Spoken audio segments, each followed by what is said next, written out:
અને મને હંમેશા એવું લાગે છે કે સ્ત્રીઓમાં જો કંઈ ખૂટતું હોય ને તો એ શ્રદ્ધા છે. અંધશ્રદ્ધા બહુ છે આપણામાં.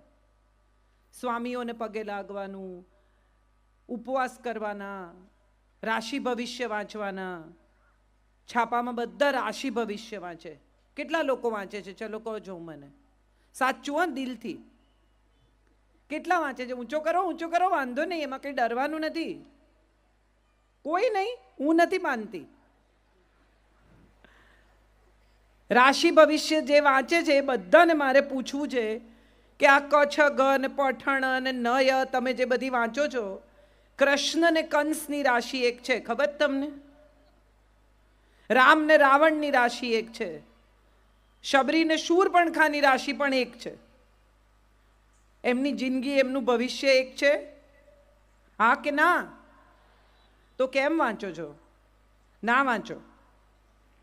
ગમે ત્યાં નમી જવાનું, ગમે ત્યાં બાધાઓ લેવાની, ગમે ત્યાં પ્રણામ કરી દેવાના. માણસ લાયક છે કે નહીં એ સમજ્યા વગર જ એની પૂજા કરવા માંડવાની. આ બધી આપણી નબળાઈઓ છે.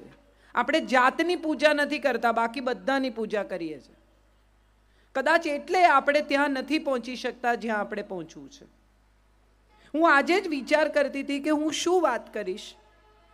મારે શરૂઆત એક એવી વાતથી કરવી છે કે જે મારી પોતાની જિંદગીની વાત છે. હું એક જ દીકરી મારા મા બાપની, અમારું 3 જ જણનો પરિવાર. મારા પપ્પાને બહુ માણસો ગમે નહીં, અમે બહુ બહાર જઈએ નહીં, અમારી સાથે કોઈ બહુ એવા સંબંધો નહીં.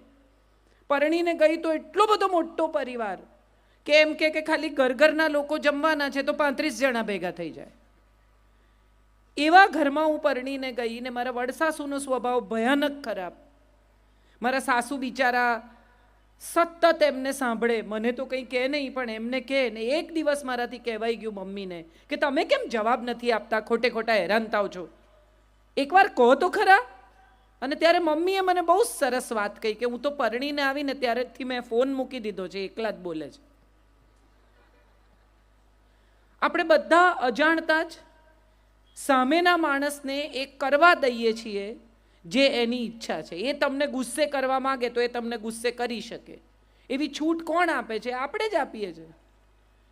સામેના માણસને આપણે અધિકાર આપીએ છીએ કે આપણને જે એની ઈચ્છા હોય એ પ્રમાણે નચાવે. એ ઈચ્છે તો આપણે સુખી, એ ઈચ્છે તો આપણે દુઃખી, એ કહે તો આપણે રૂપાળા, એ કહે તો આપણે ખરાબ. ટીવીમાં કેટલી બહેનો અહીંયા ટીવી જુએ છે? એમાં તો હાથ ઊંચો કરો ડર્યા વગર. Very good. મને એક વાત કહો કે ટીવીમાં જે જાહેરાતો આવે છે શેની આવે છે? ગોરા થાઓ, પાતળા થાઓ, વાળ કાળા રાખો, ચામડી ટાઈટ કરો, યંગ દેખાઓ, યુવાન દેખાઓ, એ સિવાયની કોઈ જાહેરાત આપણે જોઈએ છે? આપણને એવું જ શીખવવામાં આવે છે કે જો આપણે રૂપાળા છીએ તો જ આપણને કોઈ માણસ પસંદ કરશે અથવા આપણે કોઈને ગમીશું. આપણે જ્યારે શબ્દ વાપરીએ છીએ ત્યારે કયો વાપરીએ છીએ? છોકરી જોવા જાય છે. 10-10 રૂપિયાની ટિકિટ રાખવી જોઈએ મા બાપે જો જોવા આવતા હોય તો. હા કે ના? તમે વિચાર કરો કે છોકરી જોવા આવે એટલે મા બાપ પણ છોકરીને રૂપાળી કરીને, તૈયાર કરીને, ફેશિયલ કરાવીને, વાળ સીધા કરાવીને, બ્યુટી પાર્લરમાં મોકલીને રજૂ કરે. રોજ 24 કલાક સાસરે ગયા પછી આવી દેખાવાની છે? હા કે ના? તો શું કામ એને એવી બનાવીને રજૂ કરો છો જેવી એ છે નહીં? સાદી સીધી સરસ છોકરી, પ્રેમાળ, ખુલ્લું હસી શકે. સાવ નાની હોય ત્યારથી એને શીખવે, જોરથી હસવાનું નહીં, કોઈની સાથે આમ વાત નહીં કરવાની, પગ નીચા રાખીને બેસ. આવું કશું પણ આપણે આપણા દીકરાને શીખવીએ છીએ? જોરથી હસવાનું નહીં, સ્ત્રી સાથે આમ નહીં, છોકરીની મજાક નહીં કરવાની, છોકરી સાથે આવી રીતે નહીં વર્તવાનું, આવું કંઈ આપણે આપણા દીકરાને શીખવતા નથી. કેટલી બધી મમ્મીઓ આજના જમાનામાં એવું કહે છે કે અમે દીકરીને દીકરાની જેમ મોટી કરીએ છીએ, કહે છે. પણ કોઈ મમ્મી એવું કહે છે કે હું દીકરાને દીકરીની જેમ મોટો કરું છું? કેમ? દીકરો 1 કપ ચા બનાવી લે, કે દીકરો 2 વાસણ ઘસી લે, કે દીકરો ઘરમાં પોતાનો પલંગ સરખો કરી લે, કે પોતાનું કબાટ સરખું કરી લે, આવું કેમ આપણે ન શીખવીએ? એની પત્ની પર થોડોક બોજ ઓછો થાય એવું જે સાસુ શીખવે ને એને એની પત્ની ખૂબ ખૂબ ખૂબ આશીર્વાદ આપે. હા કે ના? હા પાડો છો. કરતા કંઈ નથી. બધા અહીંયા આવ્યા છે, સાંભળશે મને, પુરુષોત્તમભાઈને, બાપુને. બહુ સારું બોલ્યા હો, આટલું કહેશે, જમશે ને ઘેર જશે. હા કે ના? હા કે છે, બોલો. હા કહો છો? ના તો પાડો કમસે કમ. ભલે નહીં કરતા મારું કહ્યું, પણ ના તો પાડો. મોઢે જ હા કહો છો. મારે જે વાત તમને કહેવી છે ને એ છે, બહુ બધા લોકો તમને શાસ્ત્રોની વાત કરશે, બીજી વાત કરશે.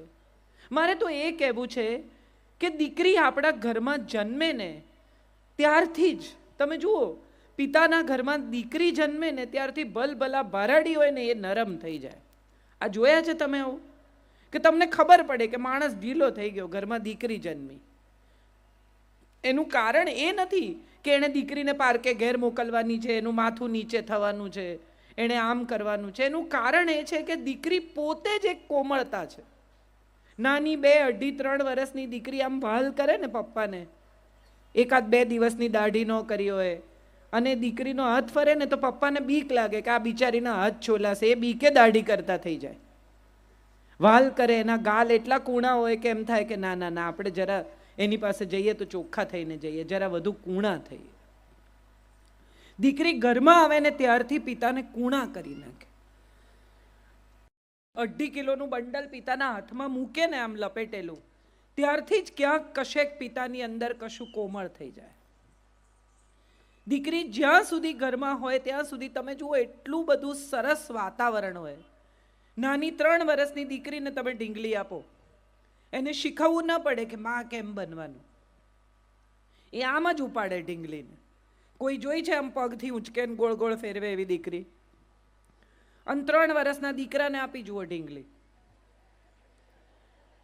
પહેલા પગ કાઢે, પછી હાથ કાઢે, કાતર બાતર આવે તો વાળ કાપી નાખે, પગની જગ્યા હાથ ભરાવે, હાથની જગ્યા પગ ભરાવે, પછી જુએ કે આ નવી જાતનું પ્રાણી કેવું લાગે છે.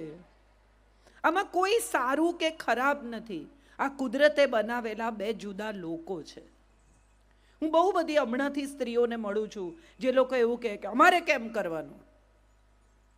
ત્યારે મારી પાસે જવાબ એ છે કે જેને આવડે છે ને એણે કરવાનું. આપણી પાસે ક્ષમા છે, આપણી પાસે મમતા છે, દયા છે, વાલ છે, સ્નેહ છે, આપવાની તાકાત છે. તમે કોઈ એવી માં જોઈ છે જગતમાં કે જેણે 2 જ રોટલી કે રોટલા બનાવ્યા હોય, બચ્ચું એવું કહીને ગયું હોય કે આજે હું જમવાના નથી, બહાર જમીશ, બહાર મારા મિત્રને ત્યાં જવાનો છું, મારી બેનપણીને ત્યાં જવાની છું, અને એકદમ પાછી આવે દીકરી કે દીકરો અને એમ પૂછે કે ખાવાનું છે? તો કોઈ માં એવી છે તમે જોઈ કે જે એમ કે 2 જ રોટલી છે મારી છે, તરત જ એમ કે તું ખાઈ જા?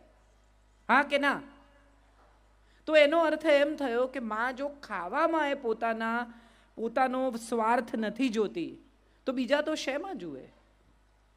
એક માં દીકરા માટે, પોતાની દીકરી માટે જુદી છે, અને એ જ માં પોતાના જમાઈ માટે અને પોતાની વહુ માટે જુદી છે.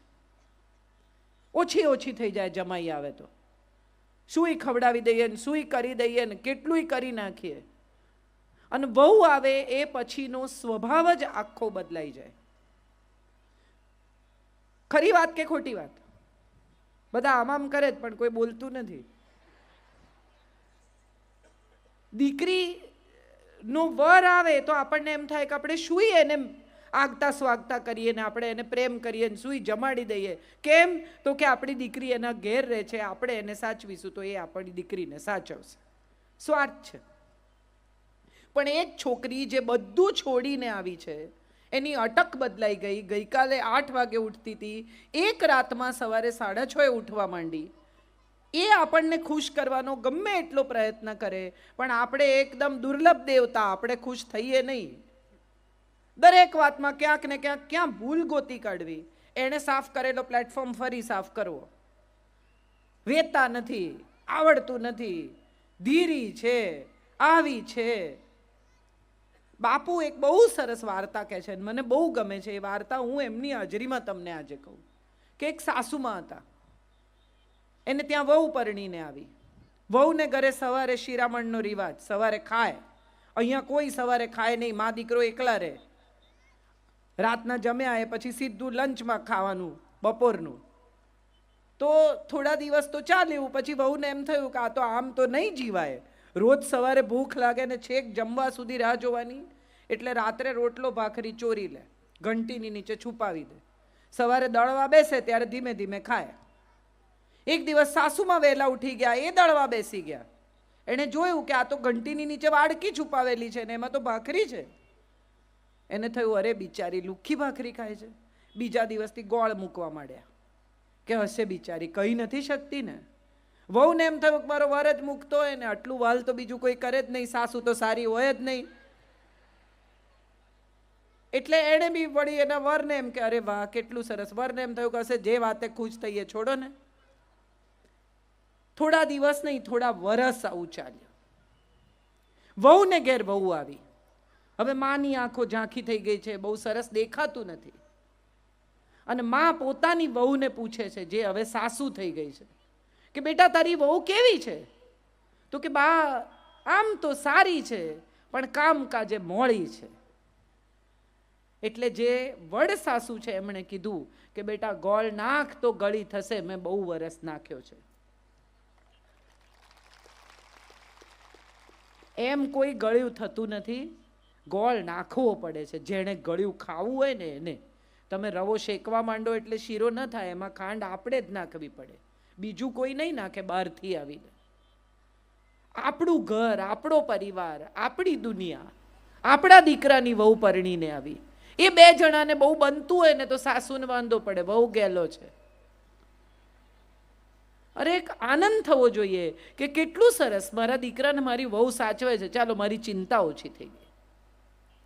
કેટલા વર્ષથી મમ્મી કહેતી હોય દીકરાને થોડું લીલું શાક ખાને, ટીંડોળા ચાખી જો, પરવળ ચાખી જો, ચોળી ચાખી જો. દીકરો અડે નહીં, ના મારે નથી ખાવું. પછી વહુ પરણીને આવે અને એ ટીંડોળા સમારતી હોય ને ત્યારે જ સાસુ કે એ નહીં ખાય. પણ પેલો આવે જમવા બપોરે ને ફટાફટ 4 રોટલી જોડે શાક ખાઈ જાય. સાસુને પડે વાંધો કે મારે કીધે ન ખાધું. ખરેખર તો આનંદ થવો જોઈએ કે 25 વર્ષમાં જે કામ તમે ન કરી શક્યા એણે 25 મિનિટમાં કરી નાખ્યું. હા કે ના? પણ વાંધો શું પડે? મારે કીધે ન ખાધું. એક સાસુમાં મંદિરથી પાછા આવતા હતા, એને રસ્તામાં ભિક્ષુક મળ્યા. એ ભિક્ષુકને જોઈને સાસુમાએ પૂછ્યું કે કેમ આજે ખાલી હાથે? તો કે ભાભી એ બહુએ ના પાડી તમારી, કે ઘરમાં કાંઈ નથી. સાસુ કે એણે ના પાડી, ચાલ મારી સાથે. આખી ગલી તડકામાં ક્રોસ કરાવીને ચાલીને છેક પેલી બાજુ લઈ ગયા કે ઊભો રે. અંદર ગયા, બહાર આવ્યા ને કે કંઈ નથી, જા. અરે કે આટલું બધું ચાલીને તમે મને પાછો લાવ્યા ને હવે મને પૂછો છો કે કંઈ નથી એવું કહો છો? સાસુ કે ના પાડનારી એ કોણ? હું બેઠી છું. એ ક્યાંથી ના પાડે? ના પાડવાની હશે તોય હું જ પાડીશ. આવી સાસુની વચ્ચે આ બધા સોપો જે પડી ગયો છે, બધાને ખબર છે કે આ અમારી વાત છે. હસી નાખો. જિંદગી છે ને મજા કરવાની ચીજ છે. આપણે બધાએ જિંદગીને બહુ ભારમાં જીવવાનું શરૂ કર્યું છે. દરેક સાસુને બીક છે કે મારી વહુ પરણીને આવશે એને જો હું થોડીક પણ છૂટછાટ આપીશ તો માથે ચડી બેસશે. કોઈ માથે ચડતું નથી. અને બીજી એક બહુ જ મહત્વની વાત, જે આપણા શાસ્ત્રોએ, આપણા સમાજે એક જુદા પ્રકારની વાત શરૂ કરી છે કે દીકરી બનાવીને રાખો, દીકરી બનાવીને રાખો. ના, દીકરી નહીં બને, એ નક્કી જ છે. દીકરી જેટલી વાલી છે એટલી વહુ ન જ હોય એ બહુ સ્વાભાવિક પણ છે અને આપણે એવું કરવાની જરૂર એ નથી. વહુને વહુની જેમ જ રાખો, પણ વહુ ગૃહલક્ષ્મી છે એ યાદ રાખો. પુરુષ તો ધન કમાઈને લાવે, એનું લક્ષ્મીમાં રૂપાંતર તો ઘરમાં આવેલી દીકરી કરે છે. પૈસા કમાઈને આવે એથી ઘર નથી ચાલતું. ઘર ચલાવનારી તો તમે લઈને આવ્યા છો એ છે. આપણે બધા જ અજાણતા જ આપણી દીકરીને એટલી સરસ રીતે ઉછેરવાનો હવે તો પ્રયત્ન કરીએ છીએ. અમુક જાતની છૂટ આપીએ, અમુક રીતે મોટી કરીએ, એને ભણાવીએ, ગણાવીએ, આગળ વધારીએ. અને પછી જ્યારે પરણાવવાની આવે ત્યારે દરેક મા બાપ એવું ઘર ગોતે કે જ્યાં એને એવી છૂટ મળે. મા બાપ ઘર જોવા જાય ને ત્યારે પાછા આવીને કે 6 એસી છે ઘરમાં, 2 ગાડી છે ઘરમાં. આ સુખ નથી, આ સગવડ છે. 2 ગાડી હોય એ સગવડ છે, 6 એસી હોય એ સગવડ છે, કપડાં ધોવાનું મશીન હોય એ સગવડ છે, આ સુખ નથી. સુખ તો એ છે કે 2 જણાને એકબીજા સાથે સાંજે અડધો કલાક વાત કર્યા વિના ન ચાલે. સાંજના છેડે ભલે 11 વાગે આવે પણ 5 મિનિટ, 10 મિનિટ, 15 મિનિટ એની પત્ની સાથે વાત કરે. દિવસમાં 1 કલાક એને એવો ફાળવે કે બોલ તારે શું કહેવું છે, બહાર જવું છે, આંટો મારવા લઈ જવું, ચાલવા જવું છે. ગમે તેટલા પૈસા કમાશે પણ વાપરવાનો સમય નહીં હોય ને તો એ દાંપત્ય ક્યારેય સુખી નહીં થાય. મારા એક મિત્ર છે, હંમેશા એવું કહે છે કે મારે 100 કરોડ રૂપિયા જોઈએ, મારે 100 કરોડ રૂપિયા જોઈએ. એક દિવસ મેં એને પૂછ્યું, મેં કીધું તારે શું કામ જોઈએ 100 કરોડ, ચાલ હિસાબ કરીએ. બિલ્ડર છે એટલે કે મારે અમદાવાદમાં સુપર બંગલો બાંધવો છે. મેં કીધું 25 કરોડ રૂપિયા, ચાલ પછી. તો મને કે મારે પત્નીને દુનિયા બતાવી છે બિઝનેસ ક્લાસમાં. મેં કીધું બહુ સરસ, 5 બીજા, ચાલ પછી 30. તો કે મારે છોકરાઓને સારામાં સારી ફોરેન યુનિવર્સિટીમાં ભણાવવા છે, ચાલ 5 બીજા, 35 પછી. તો કે પછી વૃદ્ધાવસ્થા માટે બી કંઈ જોઈએ. તો મેં કીધું ચાલ 40 પછી.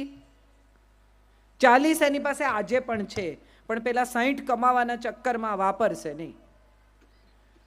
અને પત્નીના ઘૂંટણ જતા રહેશે ને ત્યારે એને માનસરોવર ને બદ્રી કેદાર લઈ જશે. આજે હમણાં જે કરવાનું છે ને એ આપણે કરી લેવાનું છે. કોઈ કે એટલે આપણે રૂપાળા, કોઈ કે એટલે આપણે સરસ, કોઈ કે એટલે આપણી રસોઈ સરસ. ઘરમાં મહેમાન જમવા આવ્યા હોય ને પતિના મિત્ર આવ્યા હોય એટલે પત્ની કે જમવા બેસે ત્યારે કે ભાભી તમારી દાળ બહુ સરસ, એટલે તરત કે એમને કહો. એમને શું કહેવાનું, એ રોજ જ ખાય છે. પણ એ વખાણ નથી કરતા તો નથી કરતા, જેણે કર્યા એનો આભાર માનો. આપણે બધા જેની પાસેથી અપેક્ષા રાખીએ છીએ ત્યાંથી જ સુખ મળવું જોઈએ એવી આપણા બધાની શરત છે. આપણે બધા જ એ પરિવારમાંથી, એ ઉછેરમાંથી આવીએ છીએ કે પતિ કહે તો સરસ. પણ એવું જરૂરી નથી. તમને તમારી દાળ ખાઈને એમ થાય છે કે તમે સુપર દાળ બનાવો છો, તમને તમારી સુખડી ખાઈને એમ થાય છે કે વાહ મારા જેવી સુખડી કોઈ ન કરે, તો તમે મજા કરો. એ આવીને ખાય છે એનો અર્થ જ એમ કે એમને ભાવે છે. કેટલાક લોકોને એક્સપ્રેશન કરવાની, દેખાડવાની, કહેવાની આવડત ન હોય. અને એમાંય ખાસ કરીને ભારતીય પુરુષોનો તમે વિચાર કરો તો તમને સમજણ પડે. 3 વર્ષનો છોકરો એને રડે ને એટલે એની મમ્મી ખકડાવે, છોકરી છે એટલે રડે છે, છોકરી છે રડવાનું બંધ કર. થોડો મોટો થાય, 10-11 વર્ષનો થાય એટલે અરીસામાં જોઈને આમ પટિયા પાડે તો એની મમ્મી કે અરીસામાં હું જોયા કરે, છોકરી છે. થોડો વધુ મોટો થાય, મમ્મીને વાલ કરવા દે કે આ ઘરે છોકરીઓની જેમ ચોંટાચોટ નહીં. અને પછી જ્યારે થોડોક મોટો થાય, લગ્ન કરે, ત્યારે પત્ની પહેલી ફરિયાદ શું કરે,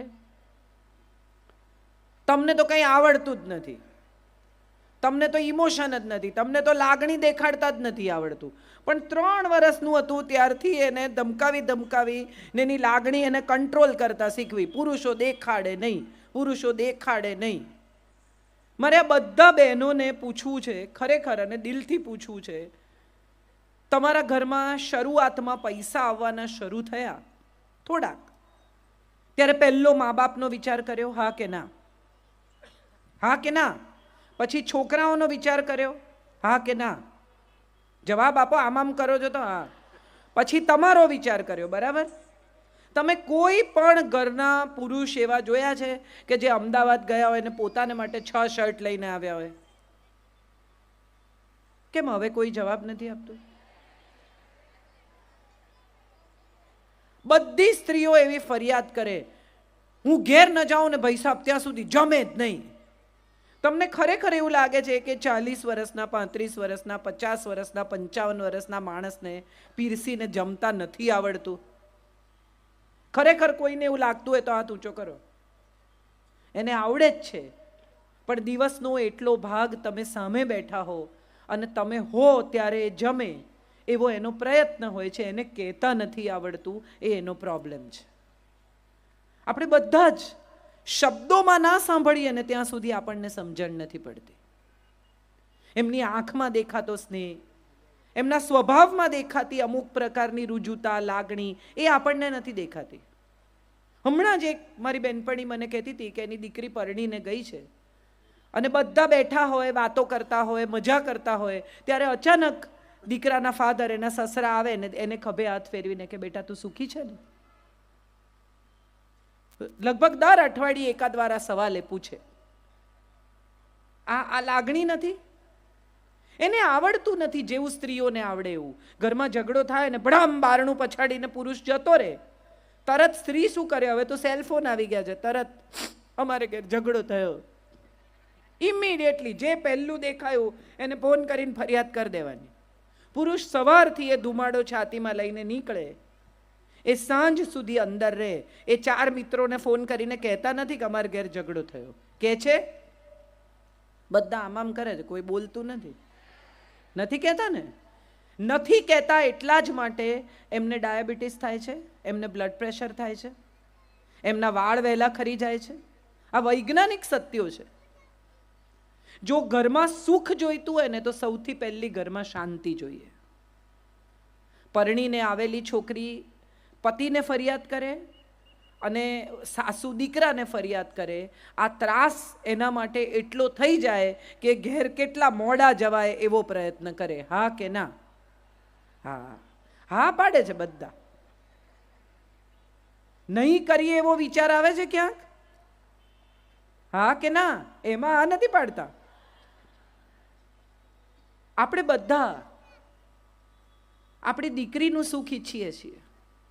આપણને બધાને એમ છે કે આપણી દીકરી સુખી થાય, સારે ઘેર જાય, એની સાસુ એ બહુ સારી, એને તો બધું પહેરવાની છૂટ, એના ઘરમાં બધું પહેરવા દે, પંજાબી પહેરવા દે, પેન્ટ પણ પહેરવા દે. પણ અહીંયા આવેલી વહુને આપણે શું કહીએ છીએ? અમારે ઘેર સાડી જ પહેરવાની ભાઈ, અમારે ઘરે આ બધું નહીં ચાલે. કેમ આવા બે ન્યાય છે આપણા? કેમ આવા બે સ્ટાન્ડર્ડ્સ છે? કોઈકની વહુ થઈને ગયેલી દીકરીને છૂટ હોવી જોઈએ, પણ આપણી વહુ થઈને આવેલી દીકરીને કોઈ છૂટ નહીં આપવાની. કેમ આવા બે લેવલ ઉપર આપણે જિંદગી જીવીએ છીએ? આપણે બધાએ આ સમજવાનું છે. ગૃહ કલેશનું સૌથી મોટું કારણ જો કોઈ હોય ને તો એ બે માન્યતાનો સંઘર્ષ છે, બે પેઢીનો સંઘર્ષ છે. એક છોકરી જે હમણાં 70માં 80માં જન્મી છે, એના વિચારો અને જે સાસુ 1960માં જન્મી છે, એની પહેલા જન્મી છે, એના વિચારોમાં ફેરફાર હોય એ બહુ સ્વાભાવિક છે. 1960માં પથ્થર પર ચટણી વાટતા હતા, તમારા મમ્મી વાટતા હશે. આદુ મરચા કૂટીને દાળમાં નાખવાના. એ પછી મિક્સર આવ્યું, ફર દઈને બધા ઘરમાં મિક્સર છે. હવે મારી મમ્મી નવું મિક્સર લાવી તો અમે બધા ઊભા રહીને જોતા હતા કે અરે વાહ, આવું કેવું થઈ ગયું. અને હવેની વહુઓ છે, તૈયાર ચટણી લાવે, પેકેટ કાપે, કાઢે, વાડકામાં પાણી નાખે ને ખવડાવે, અને સરસ મળે છે, ખરાબ નથી મળતી એ ચટણી. સવાલ એ છે કે ગઈકાલે તમે એક મોબાઈલ ખરીદ્યો, આઈફોન ખરીદ્યો, સેમસંગ ખરીદ્યો, નોકિયા ખરીદ્યો, 6 જ મહિનામાં એ ફોન કરતાં સારો બીજો ફોન બજારમાં આવે છે? હા કે ના? તો તમને શું લાગે છે, ભગવાને 1960માં જે મોડલ બનાવ્યું અને 1990માં બનાવ્યું એમાં કંઈ ફેરફાર જ નહીં કર્યો? અપગ્રેડ કરે કે ના કરે મોડલ? ઉપરવાળો બી અપગ્રેડ કરે, એમને એમ ન મોકલે. 60નું મોડેલ ને 90ના મોડેલમાં નવા ઘણા એણે ફીચર ઉમેર્યા હોય. હવે આ સ્માર્ટફોન છે, સ્માર્ટફોનને સ્માર્ટફોનની જેમ વાપરતા આવડવો જોઈએ. તમને ન આવડે ને ખિસ્સામાં પડ્યો હોય ને તો નંબર લાગી જાય અને તમે જે વાતો કરતા હોય પહોંચીએ જાય. થયું છે આવું કોઈની જોડે? હા, આપણે બધા, મારે જે ખરેખર આ વાત ઉપર આપણે હવે થોડા ગંભીરતાથી વિચાર કરીએ તો તમને સમજાય કે આપણી જિંદગીમાં જ્યારે પણ તમે વિચારો તો તમને ખ્યાલ આવશે કે આપણા ઘરમાં કઈ કઈ વાતે કચકચ થઈ. એવું એક લિસ્ટ બનાવજો. હું તમને હવે આના ઉપાય આપું ઝડપથી, કે એક લિસ્ટ બનાવજો કે તમારા ઘરમાં કઈ વાતે કચકચ થઈ. ચોખ્ખાઈની વાતે, હા એ આમ કરે છે અને હું આમ કરું છું, મારો દીકરો છે, એને અમે એવું શીખવાડ્યું છે કે તારે ઘરમાં જમી લઈએ એટલે ટેબલ તારે સાફ કરવાનું. હવે એ એવું કરે કે 8 વાગ્યાના જમ્યા હોઈએ તો ટેબલ સાફ કરે નહીં, બેસી રહે ને ટીવી જુએ ને આમ ફરે ને તેમ ફરે ને. એને એમ છે કે મારી માં કરી નાખશે. જો હું નહીં કરું, મને તો એમ હતું કે ખાલી બહેનો જ બહુ અવાજ કરે.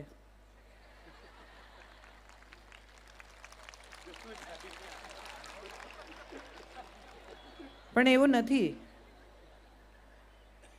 આપણને કેટલું બધા નથી કહેતા કચકચ કચકચ કરે, આપણો ટાઈમ આવે તો આપણે કહી દેવાનું, એમ થોડી છોડાય. મજાની વાત મારે જે તમારી સાથે કરવી છે કે તમારા ઘરમાં કઈ કઈ વાતે કચકચ થાય છે અથવા કઈ કઈ વાતે કકળાટ થાય છે, દીકરી સાથે પણ અને વહુ સાથે પણ. એનું લિસ્ટ બનાવશો ને તો તમને સમજાશે કે તમે તમારા વિચારો બદલ્યા નથી ને એટલે કચકચ થાય છે.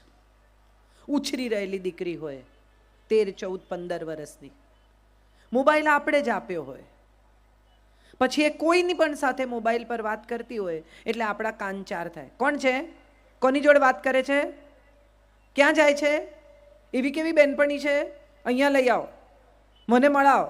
બેનપણીને ઘેર ફોન કરે, આવી છે. આવી પોલીસગીરી કરવાથી તમે જો એમ માનતા હો કે તમારી દીકરીને તમે સંસ્કાર આપી શકશો તો આ તમારી ભૂલ છે. પોલીસ થવાથી કંઈ નહીં થાય, પ્રેમ કરવાથી થશે. એટલો સ્નેહ આપો કે તમારી સાથે જૂઠું બોલે જ નહીં. બધી મમ્મીઓ એમ કે મને બધું સાચું કહેવાનું, હા બેટા. પછી 14-15 વર્ષની છોકરી એમ કે મારી ક્લાસમાં એક છોકરી છે ને એને અમારા ક્લાસનો એક છોકરો ગમે છે. આ બિચારી સ્નેહથી તમને સાચું કહેવા ગઈ, એમાં મમ્મીના ડોળા ફરી ગયા, તને નથી ને કોઈ ગમતો. એ એના ક્લાસની વાત કરે છે, તમે એને ક્યાં, જે મગજમાં વિચાર છે પણ નહીં એ તમે નાખ્યો. આ એના મનમાં નથી. એ તો નિર્દોષ ભાવે તમારી સાથે કશુંક શેર કરે છે, તમને કશું કહે છે. પહેલાં તો ધીરજથી સાંભળો. બાપુ આપણી વચ્ચે છે. મારે ખરેખર આજે આ વાત અહીંયા એમની હાજરીમાં કહેવી છે કે જ્યારે અસ્મિતા પર્વ હોય છે કે ક્યાંય પણ, અત્યારે પણ કેટલા નિરાંતે શાંતિથી એક સારા શ્રોતા થઈને સાંભળે છે. પોતે પ્રખર વક્તા છે, બાપુને સાંભળવા આખી દુનિયા આવે છે અને છતાંય ધીરજથી સાંભળી શકે છે. મોટા ભાગની મમ્મીઓ માતાઓ સાંભળી જ શકતી નથી. દીકરી કંઈક કહેવાનું શરૂ કરે એટલે તરત એને કહે તારું દફતર ઠેકાણે મૂકી દે, તારા કપડાં વાળીને મૂકી દે, હા પછી સાંભળું છું, પહેલાં આટલું કરી નાખ, પહેલાં આ કરી નાખ, પહેલાં આ ગોઠવી દે. એ એના ઉમળકાથી, એના ભાવથી એની મા સાથે પોતાના હૃદયની કોઈ વાત, પોતાની લાગણી વહેંચવા આવીશ. આખો દિવસ શું સ્કૂલની વાતો કરવાની, ચાલ તારું કામ કર, ભણવા બેસ. એને માટે જો તમે ઉત્તમ બહેનપણી બની શકો ને તો તમારી દીકરી ક્યારેય એવું કંઈ નહીં કરે જેના કારણે તમારે નીચું જવું પડે.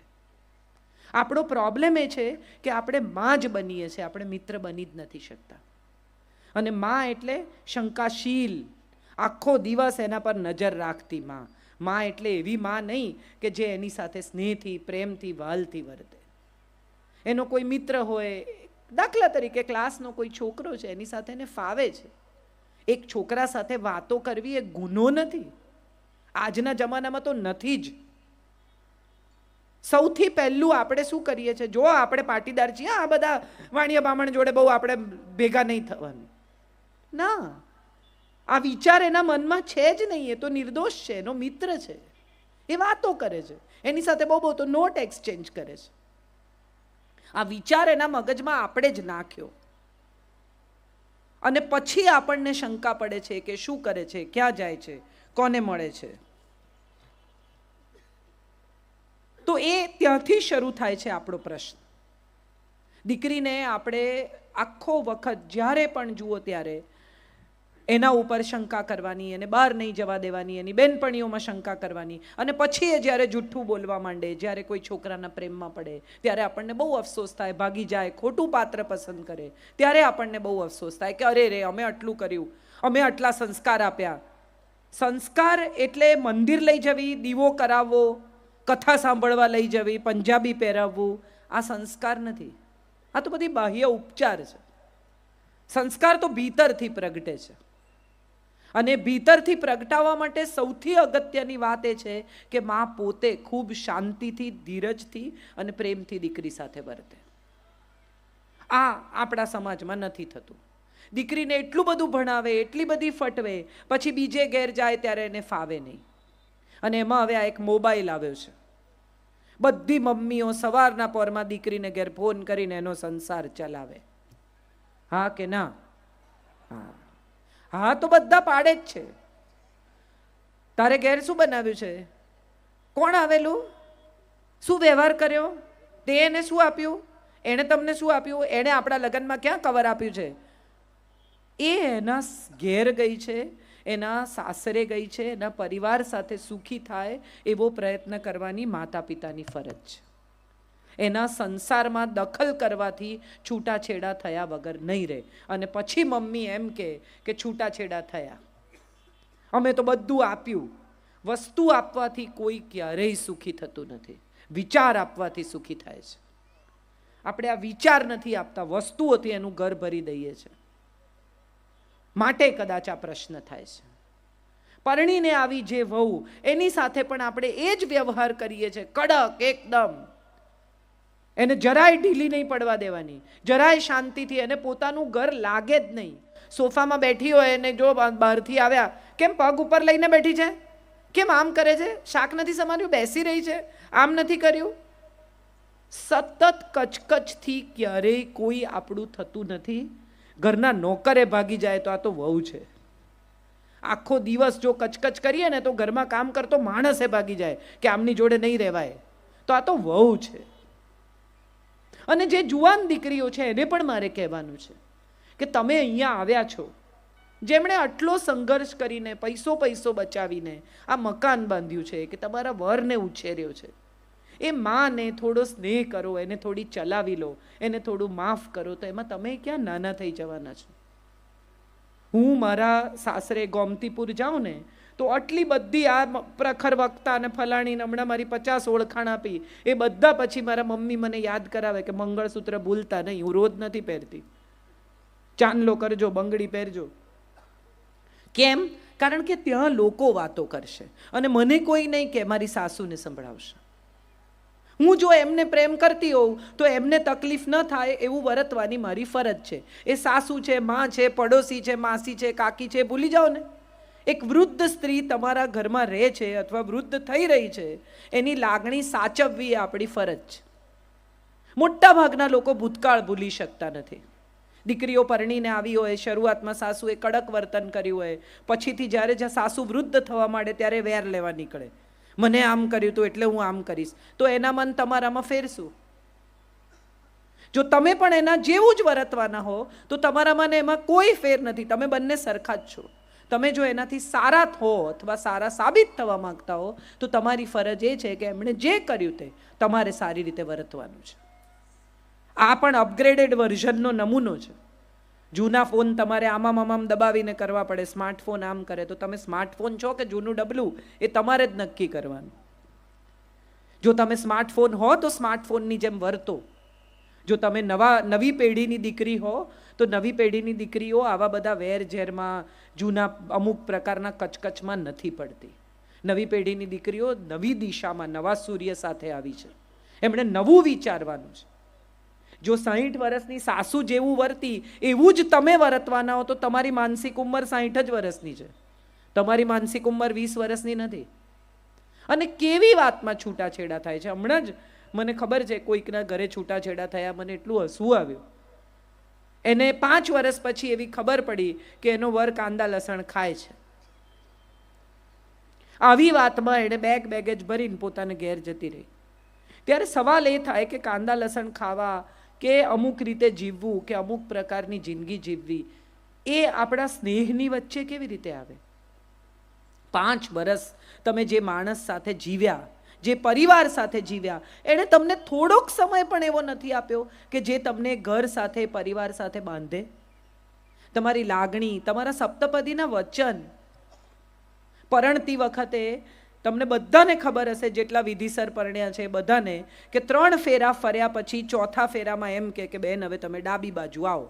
અને બેન બી બધું આમ સાચવીને છેડાછેડી લઈને ડાબી બાજુ આવી જાય, પૂછે નહીં કેમ. બ્રાહ્મણે કીધું ને આપણે કર્યું. જાજી બુદ્ધિ ક્યાં વાપરવી છે? કેટલી સુંદર વાત છે આપણા શાસ્ત્રની કે તમારી પાસે બધા અંગ બે છે, બે આંતરડા, બે ફેફસા, બે મગજ, બધું જ બે, બે અંગૂઠા, બે હાથ, બે પગ, હૃદય એક છે. અને 3 ફેરા ફર્યા પછી એ હૃદય તમને સોંપે છે. જેણે તમને હૃદય સોંપ્યું એને દુઃખી કરવાનો અધિકાર આપણને આપ્યો કોણે? આપણે બધા અજાણતા જ એને સૌથી વધુ દુઃખ આપીએ છીએ જેને આપણે પ્રેમ કરીએ છીએ.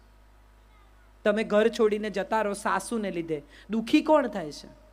તમારા પતિ. સાસુ ગમે તેવી હોય, તમે સાસુને પરણીને આવ્યા છો, તમે જેને પરણ્યા છો એની લાગણીનો વિચાર કરો. છૂટાછેડા લેવાથી જિંદગીની કોઈ સમસ્યા પૂરી થતી નથી. અને છૂટાછેડા લીધા પછી સારો જ છોકરો મળશે એવી કોઈ વોરંટી ગેરંટી છે? છૂટાછેડા લીધા પછી જિંદગી સારી જ જશે એવું કોઈ તમને દસ્તાવેજ કરી આપવા તૈયાર છે? બાળક સાથે છૂટી થાય સ્ત્રીઓ, ત્યારે મને બહુ એવો સવાલ થાય કે એના પિતાથી, એની દાદીથી, એના પરિવારથી દૂર કરવાનો તમને શું અધિકાર છે? તમને નથી ફાવતું, તમારો પ્રશ્ન છે. તમારા બાળકને તો પરિવારનો પ્રેમ મેળવવાનો હક છે, મળવો જોઈએ, અને એનાથી વંચિત રાખવાનો તમને કોઈ અધિકાર જ નથી. તમે કોઈ છો જ નહીં આ નિર્ણય કરનાર. કેટલી બધી સ્ત્રીઓને મેં એવી જોઈ છે, દાદી પાસે જવા ના દે. તમને નથી ફાવતું, તમારી સાસુ છે, એને માટે તો દાદી છે, વાલસોઈ, પ્રેમાળ, અને એ તમારા બાળક સાથે ખરાબ રીતે નથી જ વર્તતા, એ તમે જુઓ જ છો. એ તો બિચારા ઓછા ઓછા થઈ જાય છે. તમારી સાથે જે થયું એનું વેર તમે એની પાસે તમારું સંતાન નહીં જવા દઈને લો છો. કેટલું ખરાબ.